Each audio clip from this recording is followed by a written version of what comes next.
Welcome back. This week, Riot put out their version of the auto battler genre onto their public beta environment for League of Legends called Teamfight Tactics. So in this video, we're gonna go over my first impressions with the game, playing on the PvE, and also just talking about the market, where it is now, where the genre is going, and where I think Riot's gonna take this game, along with some gameplay of me playing the game. If you have any questions for me or any thoughts, check me out on my live stream, Drybear, at Twitch. I stream every Monday through Thursday at 3 p.m. Eastern. My days are shifting a little bit right now as I'm starting to get back more into YouTube and trying to do more bounce from there. But I do stream at least 3 or 4 days a week, and you'll see the schedule posted up on my Twitch channel if you head over there. So first off, what is the auto battler genre and where did it come from? Actually, the first version of this on PC that caught wind was Auto Chess, which was a mod or a custom game inside of Dota 2. That's been going for a little under a year now, very early on by someone named Drodo, who ended up getting picked up from Valve, and they've been working together to make a Dota Underlords version, which is Valve's version. Unfortunately, at least for me, I played a bunch of auto chess when it came out onto the Dota 2 client, and the Dota Underlords version to me is actually a little bit worse. The UI is pretty clunky. It doesn't feel as good. There's some nice added features to it, but I actually think that the auto chess plays better, at least from that standpoint. But there's going to be a pretty good wave of this kind of game coming in the next few years. It's the same thing we saw with hero shooters, with MOBAs, MMOs. This is going to be probably the next wave that a lot of developers are working on. I can guarantee you there's at least 8 to 15 developers right now that are working on auto battlers like this. It works really well with character-based games like MOBAs because you need the chess pieces, which are the heroes or the characters, and that comprises the game. So if you already have a game with all that art created for characters in the game, it's pretty easy to make an auto battler, as it was with battle royales, right? Battle royales were very cheap to make. You just needed a couple characters, if not one or two, maybe one or two genders, and you could just throw that on together into a giant map and you're good to go. They're very easy, fast development times. Teamfight Tactics itself has actually only been in development for about 9 weeks, so they just had to do the extra work of creating the board, creating the perspective, writing the game rules, making sure the characters worked, building a UI around it, and that's it. It's in very early stages, but it's actually pretty damn polished for 9 weeks, and I'm pretty impressed with it. The auto battler genre itself actually started first in early Nintendo days and caught most of its big fame on mobile. There's a lot of auto battlers on mobile. There's Heroes Charge, there's a lot of AFK or auto battlers, and actually auto battles are a big thing in mobile right now. Even Nintendo picked up Dragalia Lost. A lot of that comes down to just auto farming, Summoner's War, a lot of auto battling in that. So most of what this is and why it's fun, it takes away the micro from the RTS genre. If you ever played StarCraft or Warcraft, where you have the micro and the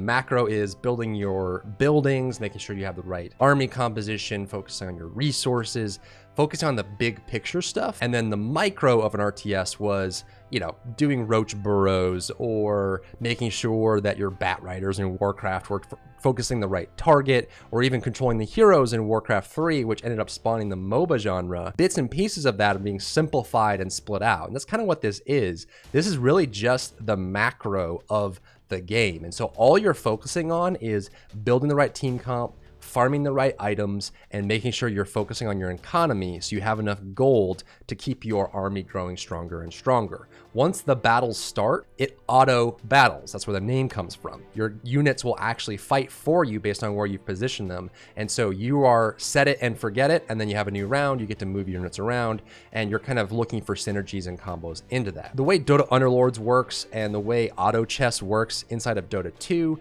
is very much the same that Teamfight Tactics works. A lot of these are going to be very similar. However, I'm pretty excited the fact that Riot added a lot of new elements to TFT that makes it feel unique and fresh. And actually, as a game designer and a game developer, I'm excited for the impact of some of these changes. So how does the basic gameplay of TFT work? So you are going to play round by round. It's going to be going up against lots of different opponents. You have 8 people in the game, but you're basically going to start out round 1 with 1 goal. You'll be presented with 5 different units that you can purchase, and every round this will refresh, and you'll be placing these out on the board. You'll gain gold from winning. You'll gain gold as interest from holding on to gold. So it's kind of like a save mechanic you get in other games like FPS, like Counter-Strike, right? So you're saving on your money to make sure you build up enough money to spend more later. And then there's synergies within the game. TFT calls them origins and classes, and getting enough of one origin or enough of one class will give those benefits to your army, right? So like one ninja gets bonus attack damage. If you get nobles, you get extra HP and some defense that allows you to play along with that. So obviously, as it is with almost any collector game, even like tower defenses, you want to build a lot of one thing because the synergies get very strong if you have a lot. But because the game is pure RNG and you're randoming 5 new units every round, you can't guarantee that you're going to get the units that you want. And an added cool element to auto battlers that came from auto chess is there's actually a specific amount of one unit, right? So in auto chess, I think it's 18. There's 18 of one unit. So not everyone can go for the same unit because eventually that'll dry up. It's a scarce resource. And so you might have to shift gears to a different strategy if someone is going a specific strategy. So the way you combine them is you get 3 duplicates. There's 3 tiers that you're looking at. So tier 1, tier 2, and tier 3. Tier 1, if you get 3 of those, it becomes a tier 2. If you get 3 tier 3 or tier 2s, it becomes a tier 3, and that's the highest level. Every unit in the game has an ability, and when they attack or take damage, they'll fill up their mana bar. When the mana bar gets full, they automatically use that ability, and they'll affect the board in some way. Some of them are AoE attacks, some of them are buffs, some of them are stealth mechanics or burrow mechanics. And so a lot of that is just kind of synergizing these abilities together in the right way and positioning your units so they can best serve the combat that comes in the round that follows. Now, what's interesting about TFT is they took the RNG mechanics and made them a little bit more buffer. So there are items that drop randomly in auto chess. You'll get creep rounds that are separate from the player rounds that you're playing, and you get items from these creep rounds that you can use on your units. In auto chess, this is very random, and it's one of the things I've always had an issue with, and one of the weak points of the gameplay that I've always thought needed to be improved was there might be someone that gets 4 items on a creep round and you get 1 or none,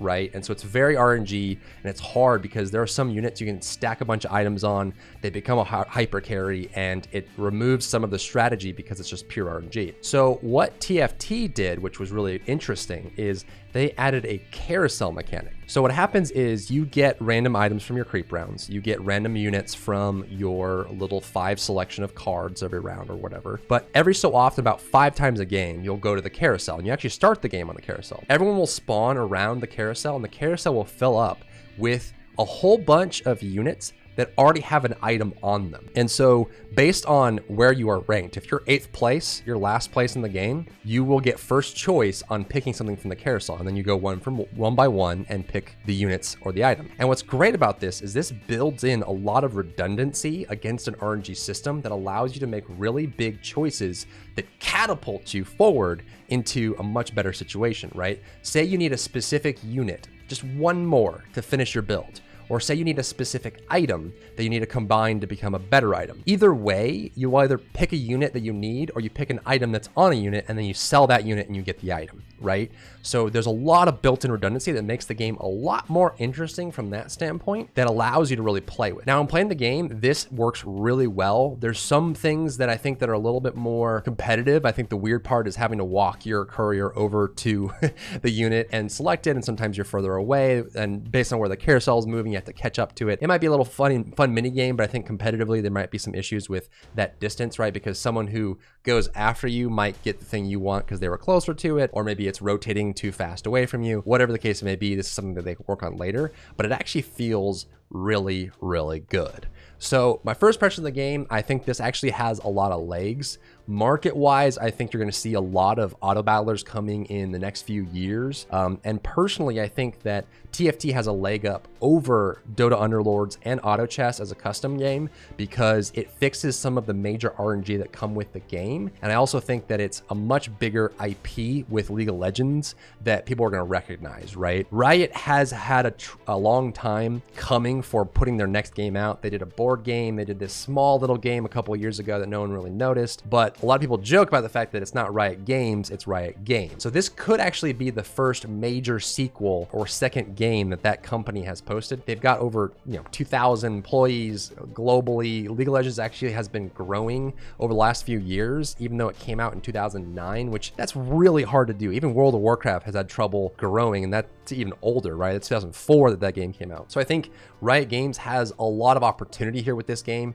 This auto battler genre takes intrigue from people that play MOBAs because it's top down and controlled that way. I think Underlords is taking an interesting route in that they're focusing a lot on mobile. They want to try and conquer the mobile market, which there actually is a lot more money in mobile than there is in PC specifically. And you could also retrofit this game to work on console, I think, but there's just some really cool opportunities there. And on top of that, I think the market's pretty ripe for it because the card game players, the CCG players, Hearthstone, Magic are going to get really into this kind of game because it's very much that kind of style, but it's also very satisfying, right? Because you have 3D units, you're placing them on a 3D board, and you're able to manipulate them and see them fight, and it's a lot more visceral than just having cards versus cards that are, rectangular shapes smashing together. So I'll probably post up a couple gameplays and start making some guides on the game itself and just talk about where the game is going and just some ideas. I'll post up some resources down below covering what are the item combinations, what are the synergies you can look at for the game. If you're looking to play the game, it does come out onto the live client, supposedly, for League of Legends next week. I'm a little skeptical that they're going to be able to do that. They might pull it off. The concern I have with that is they've been updating the PBE every single day this week since they started the public testing on Tuesday. They're not really going to be able to do that on the live client, right? You don't really want to be bringing the live client down of League of Legends every day. That's going to be very costly, very expensive. And so they're not really going to be able to iterate as fast as they would want for it. So they're probably just going to try and get it as close as they can and then maybe update weekly